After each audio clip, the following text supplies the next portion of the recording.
Jadi kalau saudara memprioritaskan Tuhan dalam hidupmu, itu akan menjadi orang-orang yang melewati batas.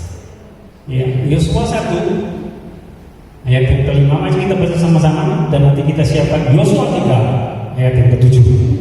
Yuk kita baca sama 2, 3. Seorang pun tidak akan dapat bertahan menghadapi engkau seumur hidupmu, seperti aku menyertai Musa. Demikianlah aku akan menyertai engkau. Aku tidak akan membiarkan engkau dan tidak akan meninggalkan engkau.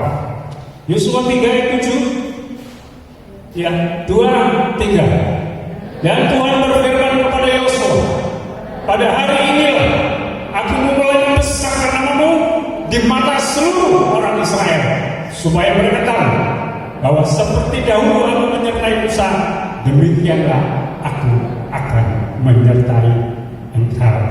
Nah, saudara, saya senang dengan ayat ini karena kita diberitahu bahwa sebenarnya kita adalah orang-orang lemah dan terbatas, tetapi ketika kita menjadi orang-orang yang luar biasa, bukan karena kita, tetapi karena Allah yang menyertai kita. Amin.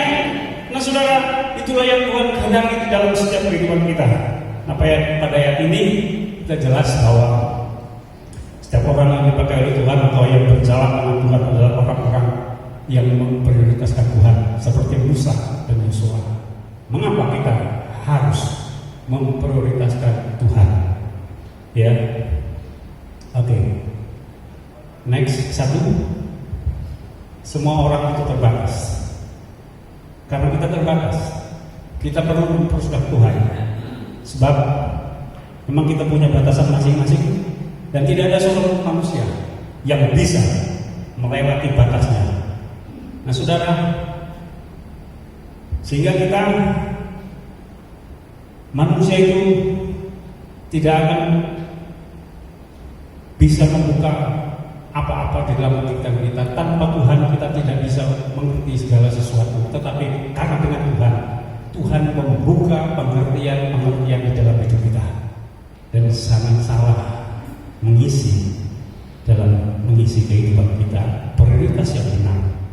Saya percaya, saudara, kita tidak ingin binasa, karena Tuhan itu datang ke dunia ini supaya saudara dan saya memiliki hidup kekal yang terus di dalam Dia. Kita menikmati berkat-berkat Allah sepanjang waktu di dalam kekekalan. Jadi di dunia ini tujuan kita hanya untuk supaya di dalam hidup ini kita boleh bermanfaat untuk memuliakan nama Tuhan, baik di dalam segala perilaku kita, keuangan kita, dan sebagainya. Jangan sampai kita menyesal, saudara, karena menyesal itu tidak ada gunanya. Kita harus sadar untuk apa kita hidup. Pernahkah saudara bertanya untuk apa kita hidup? Ada orang yang mengatakan, wah, hidup ini kita sudah hidup sekali disenang-senang. Salah? Enggak, saudara, saya juga bilang salah. Ya, tapi bukan tujuan itu. Tapi tujuannya kita boleh bersenang-senang. Tetapi di dalam kesenangan kita tadi memuliakan Tuhan. Amin. Nah, kalau kita senang-senang dengan sesuatu yang tidak berguna, kita akan menyesal, saudara. Mari kita buka Lukas 16 ayat 27 sampai 31. Kata orang itu, kalau demikian aku minta kepadamu Bapak Abraham, supaya engkau menyuruh dia ke rumah ayahku. Sebab masih ada 5 orang saudaraku, supaya ia memperingati mereka dengan sungguh-sungguh, agar mereka jangan masuk kelak ke dalam tempat penderitaan. Di mana tempat penderitaan itu? Oke, 30. Tetapi kata Abraham, ada pada mereka kesaksian Musa dan para nabi. Baiklah mereka mendengarkan kesaksian itu. 30. Jawab orang itu, tidak Bapak Abraham, tetapi jika ada orang yang datang dari antara orang mati kepada mereka, mereka akan bertobat. Oke, 31. Kata Abraham kepadanya, jika mereka tidak mendengar kesaksian Musa dan para nabi, mereka tidak juga akan mau diyakinkan sekalipun oleh seorang yang bangkit dari antara orang mati. saudara, ayat ini menjelaskan Yesus memang mati buat kita. Firman yang sekarang diberitakan. Tetapi tidak semua orang mau percaya karena Yesus telah bangkit. Karena di dunia ini banyak orang lagi tidak lagi percaya bahwa Yesus itu Allah, mati dan bangkit. Penyesalan itu akan datang dalam hidup kita kalau kita memprioritaskan sesuatu yang salah. Kita menaruh harta, kekayaan dan sebagainya di atas menjadi prioritas. Padahal harta kekayaan itu adalah menyokong kita supaya kita makin hidup di dalam Tuhan. Oh ya, prioritas. Pekerjaan Tuhan memerlukan kekuatan yang supernatural. Saudara, pekerjaan Tuhan dan kehidupan rohani itu sangat penting, saudara. Ada banyak orang tidak menyadari betapa kehidupan rohani itu sangat penting karena kita salah memprioritaskan hidup ini. Dan saya tahu ketika kita memerlukan kekuatan supernatural dan sumber daya yang besar, itu melebihi kapasitas kita sebagai seorang manusia. Dan kita tidak akan pernah bisa melayani Tuhan, mengikutinya, karena kesanggupan manusia manapun itu sangat terbatas. Nah saudara, itu sebabnya Tuhan membuat mitra kerjanya. Saudara dan saya dari mitra kerja di dalam kerajaan Allah. Ya, Tuhan membuat mitra kerjanya menjadi orang-orang yang luar biasa seperti Musa dan Yosua. Seorang yang memprioritaskan Tuhan, dia sanggup melihat kebutuhan-kebutuhan hidup rohani. Sementara orang yang tidak memprioritaskan Tuhan, dia tidak sanggup melihat bahwa hidupnya perlu kehidupan rohani yang perlu diperjuangkan. Amin. Pasti Tuhan memberkati. Sehingga saya senang dengan ayat yang Tuhan sendiri katakan, carilah dahulu kerajaan Allah dan kebenarannya, maka semua yang dicari bangsa-bangsa akan ditambahkan kepadamu.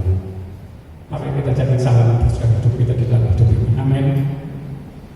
Jadilah mitra Tuhan yang luar biasa, saudara. 3. Tuhan itu sumber kekuatan kita. Masihkah kita ingin menolak ketika Tuhan memilih kita di dalam pekerjaannya? Seringkali kita menolak Tuhan. Oke, dengan berbagai alasan. Alasannya klasik. Alasan ini sudah dipakai oleh Musa, oleh nabi-nabi yang lain. Apa itu alasan klasiknya? Tuhan, saya tidak layak. Saya ingin menegaskan sekali lagi. Siapa sih orang yang layak untuk melayani Tuhan? Siapa? Gak ada. Termasuk saya tidak layak. Tapi Tuhan tidak menginginkan alasan itu. Tuhan yang menginginkan jika hati kita mau. Tuhan adalah sumber kekuatan dan sumber segala sesuatu dalam kehidupan kita. Ketika kita mau belajar, Tuhan bisa memberikan talenta-talenta yang luar biasa dalam hidup kita. Amin. Dan alasan kedua adalah saya sibuk Tuhan. Saudara, ada pepatah yang mengatakan begini, kalau orang itu tidak mau,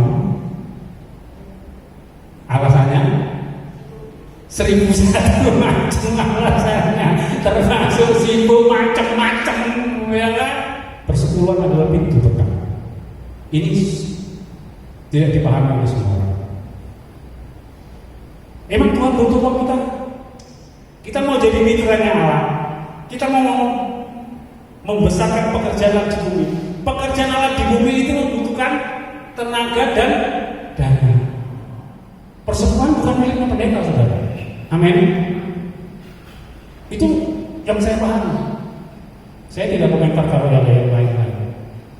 Dan persepuluhan adalah Allah menjadikan saudara dan saya mitra untuk membangun kerajaannya di bumi. Gereja, pekerjaan Tuhan membutuhkan dana dan tenaga. Saudara, di sini ada yang pakai tenaga untuk melayani Tuhan seperti Pak Edi. Saya sangat menghargai. Bahkan Tuhan juga menghargainya. Ada yang tidak bisa tenaga pakai uangnya. Saya menghargai. Tuhan juga menghargai. Tuhan memberkati. Begitu limpah dalam hidup kita.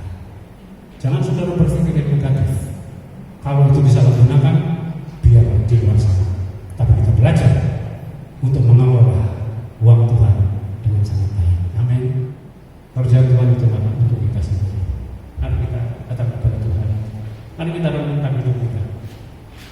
Apakah kita salah memprioritaskan hidup ini?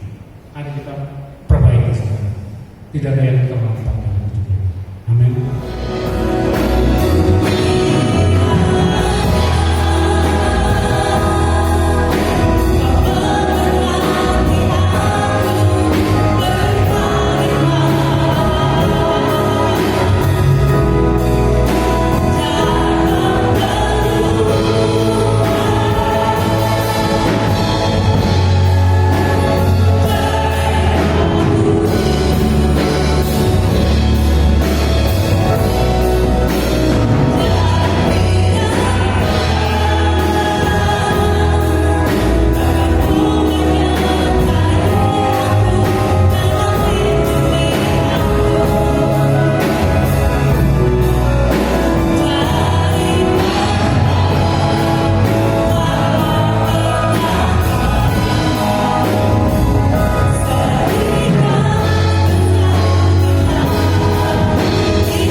Pulanglah dengan damai sejahtera Allah yang berlimpah-limpah, dan kekuatan Allah yang berlimpah-limpah akan tetap menopang saudara dan saya, dan berkat-berkat jasmani yang berlimpah-limpah akan memberkati saudara dan saya mulai hari ini sampai Maranatha. Semua ini kami terima dalam persekutuan dengan Allah Bapa dan Putra dan Tunggal Yesus Kristus Tuhan kita, dan Roh Kudus menjamin saudara dan saya menikmati setiap janji-janji Allah. Di dalam nama Tuhan Yesus Kristus yang percaya